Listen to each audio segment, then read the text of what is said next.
A dangerous precedent here with the snacks in the kids' story. We had to buy rainbow goldfish crackers at our house after rainbow goldfish crackers made an appearance at the Feeding of the 5,000 story. All right, well, this morning we are wrapping up our Can I Get a Witness series with one final testimony. And this is one that, it was actually one of the first ones that we thought to get slated for this summer series, because if you'll remember, a few months ago we did a series on burning questions. And there was a whole Sunday morning where we talked about questions about God and science and creation and evolution. And following that service, Pastor Corey had a conversation with the person who's giving a testimony this morning, because he had a feeling there was a connection there. And it turns out there was. So let's invite Dan Klemme up this morning. So he's going to share his story with us.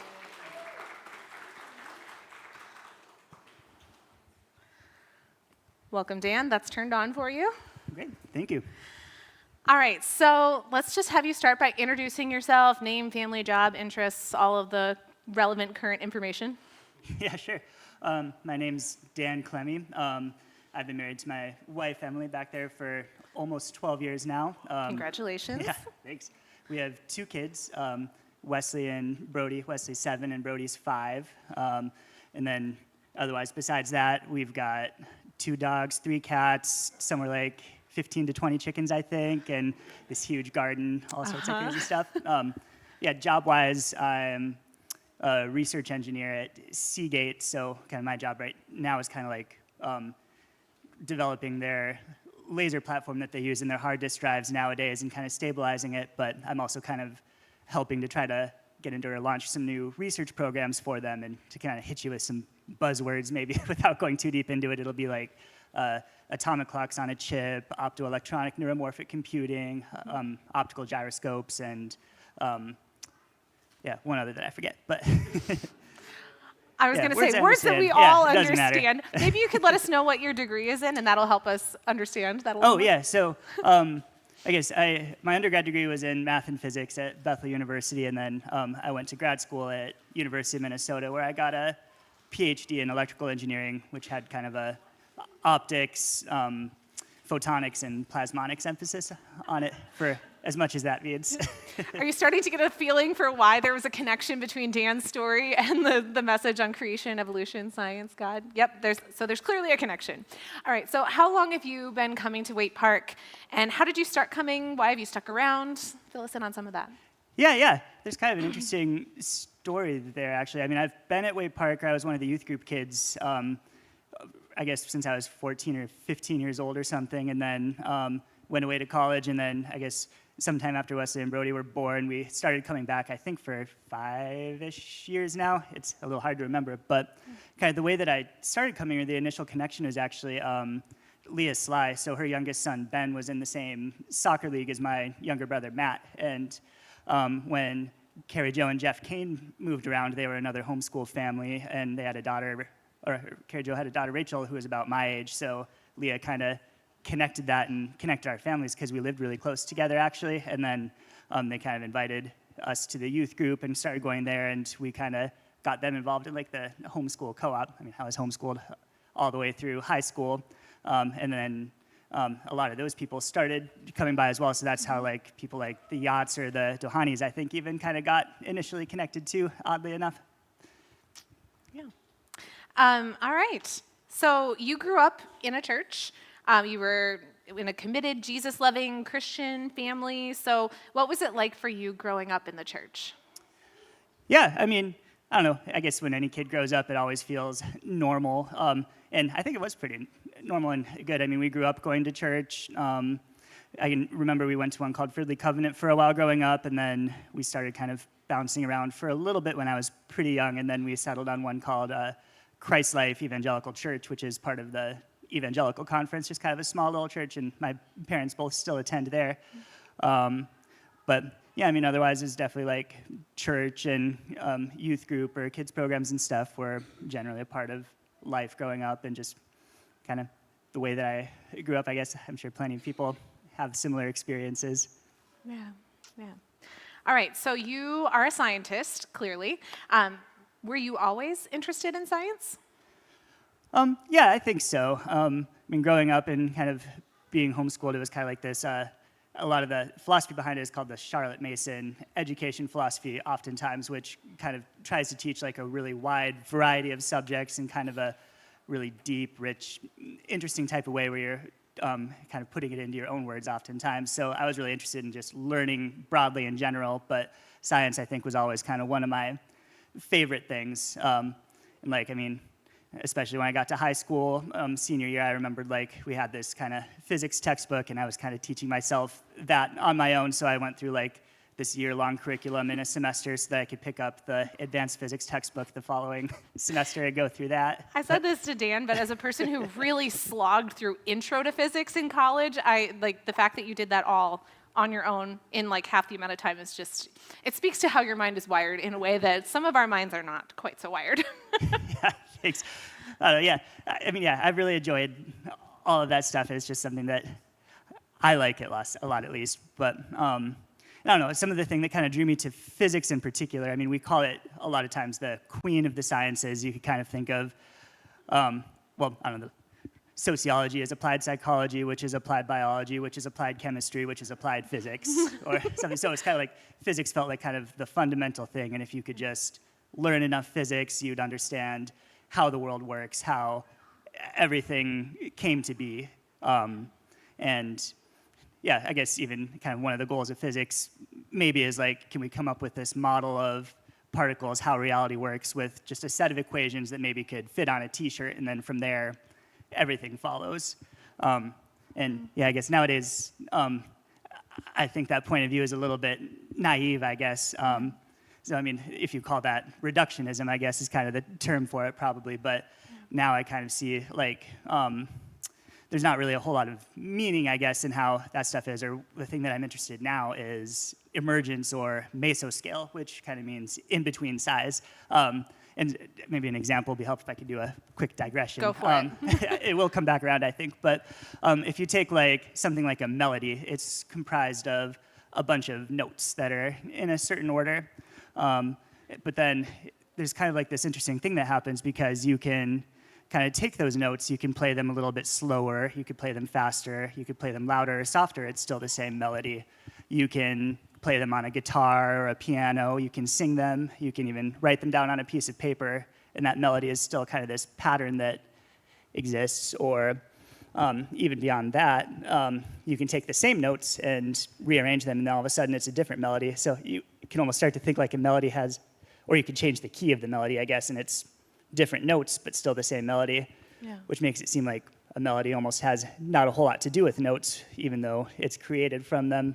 And I don't know, this kind of emergent pattern or behavior that happens is one of the most fascinating things to me, and it's something where a lot of, I think, meaning and purpose comes from for us. You could take like a simple melody like the doxology, right? We sing it at the end of church every week, and it's something that kind of connects like us through the decades. It connects Christians from thousands of churches, hundreds of thousands of people for hundreds of years, right? And all that comes from like these few simple notes, I think, G, G, D, C, if I have that correct. But, and I don't know, I think that's kind of like this really fundamental baked in thing to our universe that, I mean, it's interesting, I guess, too, if you take like kind of some of the creation accounts or the idea of logos, like a lot of, I mean, there's maybe let there be light, but then there's also a lot of God kind of separating the light from the darkness or separating the sky from the waters, like kind of bringing order and meaning into the world more than maybe focusing on creating matter or things that exist otherwise. Yeah. You had made a note in our original doc that you weren't really sure if that was a good reading of the text, and I would just affirm that I think it actually is. There's an Old Testament scholar named Dr. John Walton, and when he talks about the biblical creation account, he says that ancient Israelites were not asking the same questions that we modern Westerners ask. So the beginning chapters of Genesis are describing the kind of home that God has made for his people. Not necessarily how many 2x4s were used or what type of screws went into which joints, but instead it's describing a function of the home, kind of like how you would describe your home. This is the living room where we play cards together at dinner. This is the kitchen where my kids sit and do their homework while I make dinner. This is the basement where we had a Super Bowl party last year. It's that kind of description of order and distinction that I think you're talking about in the creation account. Yeah, absolutely. Yeah.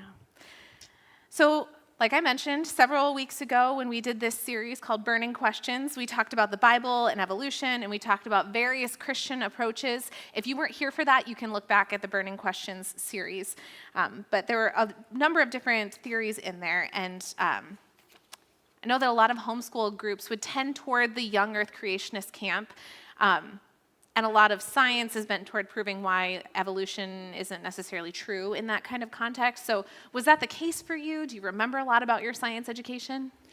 Yeah, I do remember a lot. I mean, my science education was great, and young earth creationism was definitely the framework that kind of we would use to understand that sort of thing. When it comes to a lot of science education, physics or chemistry and even most of biology, everything is more or less the same. So, it's kind of like this more historical framework, I guess, is how you often will present it. And kind of, you grow up in it and you think like, well, okay, yeah, that's kind of what my family believes. That's what I believe. So you don't necessarily think about it growing up until you kind of start to, maybe, for me at least in high school, develop more of your own thoughts about it, or kind of discovering or learning about different ways of viewing kind of history or creation account. Yeah. So when you graduated from high school, you wanted to study science in college, and so you enrolled at Bethel. So you told us your degree was in math and physics, Yep. Correct? Okay, so tell us a little bit more about Bethel. Yeah, college time came, and I was going to go to college, I guess. University of Minnesota, as I recall, was kind of where I was thinking of going, although I don't think I ever actually applied there. But my parents kind of practically had to force me to even kind of go to just at least take a look at Bethel, just because they heard one of their friends was there and had a pretty good physics program, which they knew I was interested in. So I did go, and it was just kind of instantly this feeling like, oh, wow, this is amazing. The professors were great and friendly, and all of the equipment and stuff that they had there, I guess, was just really compelling and cool to see. So, I within the span of just whatever the 30 minutes that I toured, it was this is definitely where I want to go. Yeah. All right, so you had mentioned that a little bit in high school, and then going into college, you actually considered yourself to be an atheist. So you were homeschooled, going to church, going to a Christian university. So tell us about that journey from homeschool kid to atheism. Yeah, certainly. So, I guess I maybe buried the lead a little bit there, but for why I'm up here. But yes, I consider myself a atheist or agnostic, if you'd like, from probably when I was 14 or 15 up through 21 or 22. My memory is not that good on years exactly, but I don't know, I kind of remember the way that it happened for me, and I guess to unpack what I meant, it was not that I not a positive belief necessarily, so you might think of it more agnosticism, where I don't know if God exists, but I think if I had to place money down, I'd say probably not, at least at the time. Regardless, kind of the way that I came into it, I had kind of this young earth creationist framework at the time, and when I was 13, 14, 15, the internet was definitely kind of starting to really rise into prominence, so I was learning a lot about this says maybe the creation account as that's been presented to me is not necessarily true, or here's some other kind of more scientific ways to think about it. And so I remember then eventually I kind of ran into this website that was called, I think, godisimaginary.com, which you could kind of imagine what's on there. But 14, and there was probably very much little in the way of intellectual merit on anything like that. But at least for me, I was kind of primed. It was just kind of this glass shattering moment where it was suddenly all this stuff that I thought I believed and everything was just kind of, I didn't think it was true anymore, essentially. And so it kind of was, at the time, the end of belief for me, although I was still obviously kind of involved in the youth group here at the time, or going to church and homeschooled in very much a Christian context. And I guess you could say culturally I was very much still a Christian. Like, I mean, I don't know, the kind of morality, the way that you behave and stuff, I don't think really changed for me very much anyway. I thought that was all quite like good ways to be, but kind of the belief part for me just kind of wasn't there for that period of time. Yeah. So how did your parents handle that? Did you tell them that you were an atheist? How did that work? Yeah, well, I'll have to say my parents were saints about it. I know I kind of tried to keep it under wraps a bit just from generally being nervous about how people might react. And I know otherwise I kind of was maybe a pretty angsty teenager overall. Well, I know I was. So I know sometimes it would come up in like maybe little outbursts as whatever angsty 15, 16-year-old might have. And I know they would, I mean, for their part, I thought they handled it really wisely. Just kind of, they would talk with me about it when I wanted to, or otherwise kind of would like gently guide me, but otherwise kind of leave me on my own to, well, not on my own, but allow me to kind of work through it and give me the space that I guess I needed, which I'm sure is kind of a act of faith on their part too. Yeah. That is you said at one point in our prep that you weren't quite sure how you'll handle your boys' angsty phases. Oh, yeah. And I think anybody who's currently in that phase, we would like to give a lot of grace to you this morning. For those of you that are heading in that direction, a lot of grace to you as well. I think clamping down super hard in seasons like that can sometimes be counterproductive. And so giving you some of that space, I think, was probably a really healthy thing for them to do for you. Absolutely. Okay, so you have described yourself as an atheist for like 6-7 years in this stage. So how committed were you to that, or was it just something you felt you had to do because you were a scientist?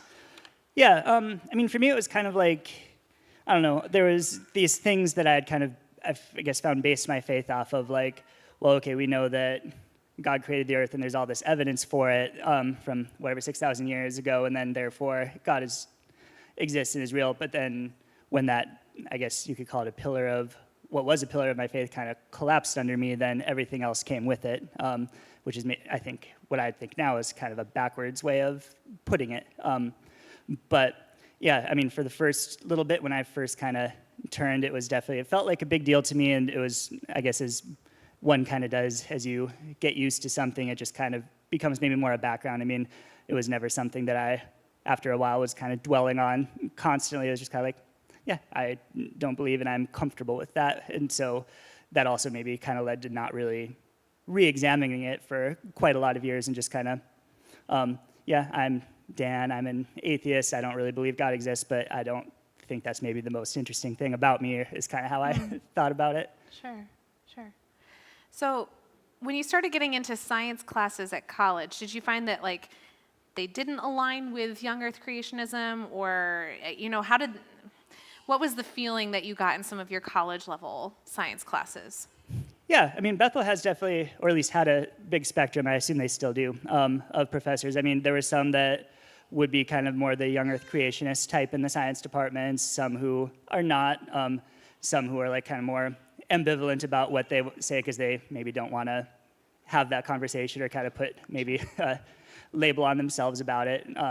So, I mean, yeah, I don't think I actually took a biology course while I was there, so in that sense it never really came up, although I spoke with a bunch of them and it seemed more kind of the curriculum at Bethel at least was kind of more evolution, or kind of the mainline type of science for as much as they had it, and then in the physics department it would come up sometimes, but I mean, generally it was kind of more physics as it exists today rather than kind of history of physics, and there wasn't like cosmology there exactly, so in that sense, like things like the Big Bang didn't really come up often.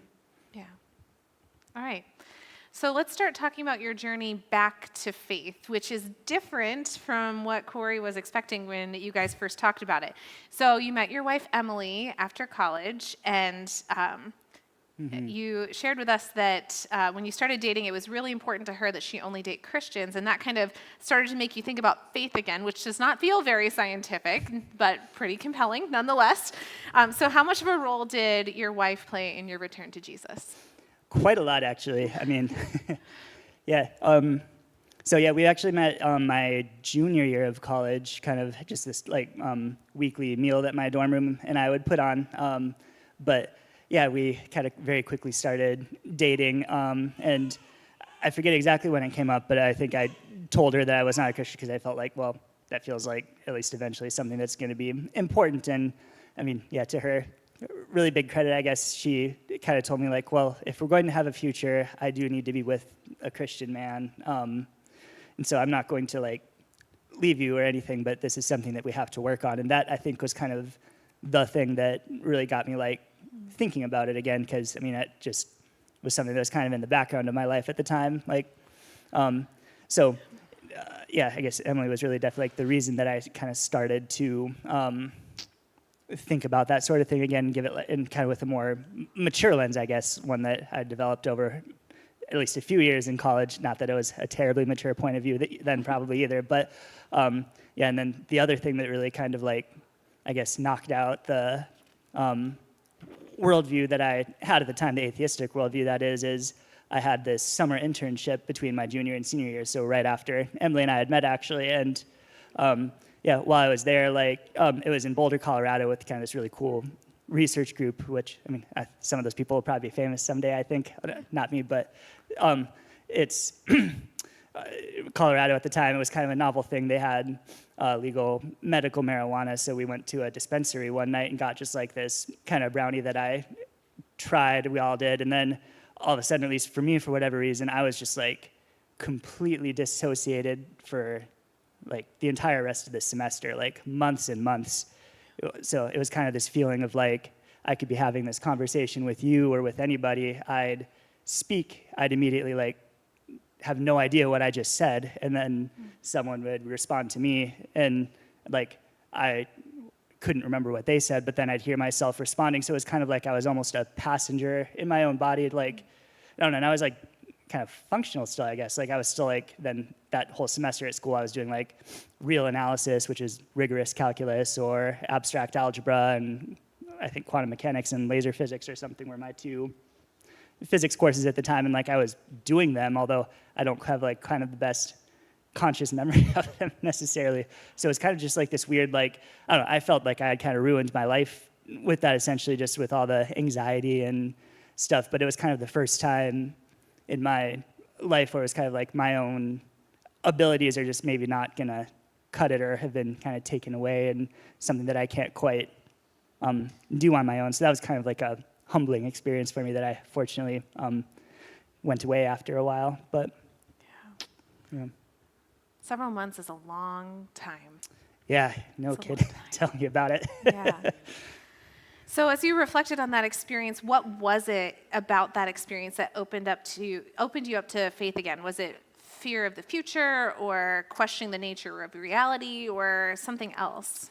Well, yeah, I think for both of those it was, I mean, yeah, it wasn't like a what is even real anymore type of thing for me, but it was kind of more just like a, I mean, thinking back, ultimately, I think some of the things that led me to atheism more in the first place is maybe kind of this sense of pride, like God has to prove himself to me before I'm willing to believe. And not to knock on apologetics, because it's good to have intellectual reasons for faith, but I think I had it backwards where kind of my comfort and my certainty would come first, and then God could follow that, rather than kind of trying to trust God and have everything else kind of follow from that, kind of like the framework that you use to think about these things. So I think both kind of having a reason in Emily to want to think about it again, and then also this like experience of, well, perhaps I am not the most kind of the be-all, end-all in my own life after all. Both of those things together really kind of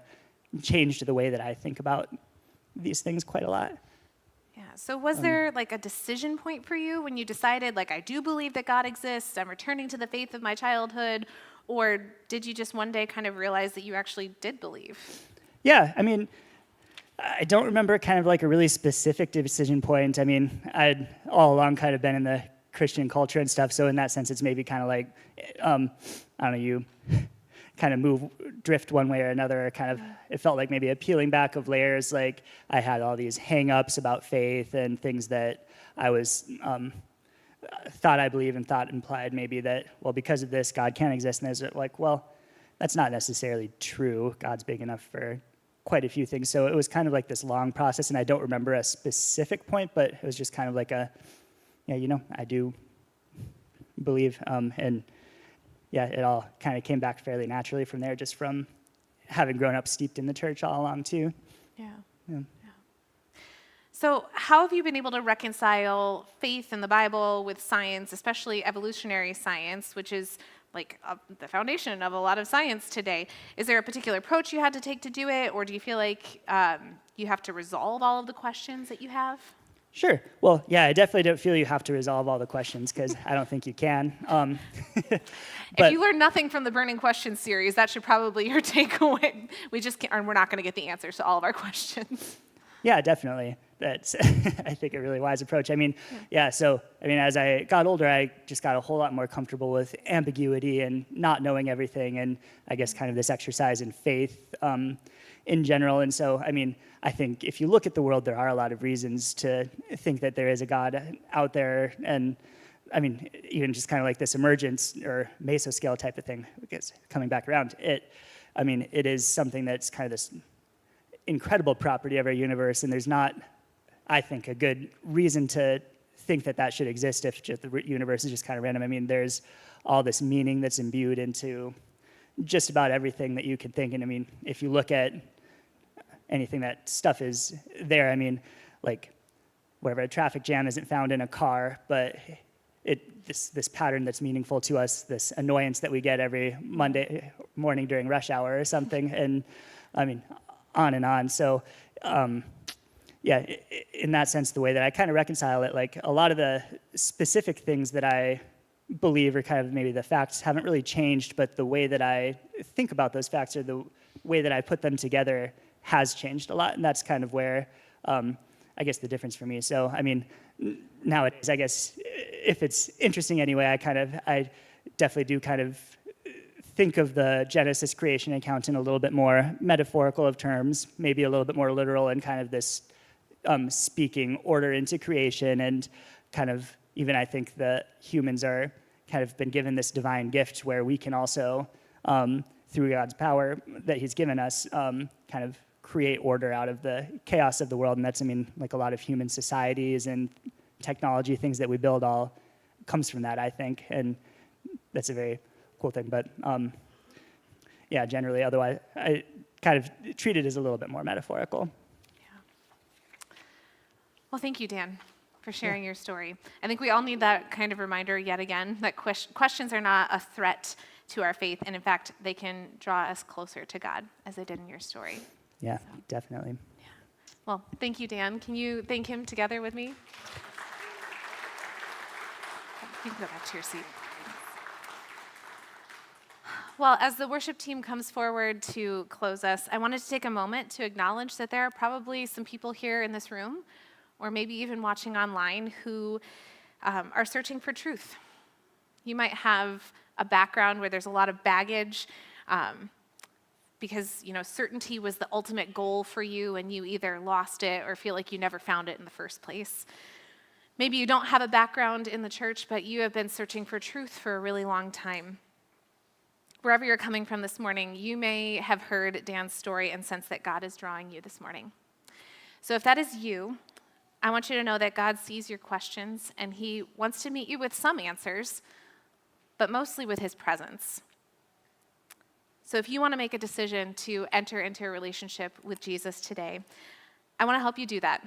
You don't need a lot of fancy words, but all you have to do is tell him something like this: God, I've been searching for answers, but what I think I really need is you.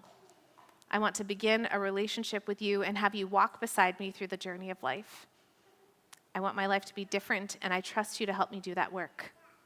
In Jesus' name, amen. That's it. So if you make a choice to pray that kind of prayer, whether today or in the days to come, I would just ask you that you tell someone about that, especially Pastor Corey or myself. A journey with Jesus is not something that we are meant to do alone. It's meant to be something that we do in community, and so we want to walk alongside you. You can tell us in person, you can send an email or a text, or there's a next steps card in the seat back pocket in front of you where you can just jot down your name and mark that you made a decision to begin a relationship with Jesus. You can put that in the black box in the back of the sanctuary. Let's pray. God, we thank you for the power that we can see in the testimonies that are shared. There are pieces of our stories that resonate in particular with different people in our church family, and we are grateful for that. We are grateful for all the ways that you are at work in each and every one of us. So this morning, God, I ask that you would remind us of that truth, that you would show us the ways that you are at work in our personal lives, but also in the world around us. You have made a good world, and it is full of all sorts of wonders and fascinations. We love you, Jesus. It's in your name we pray. Amen.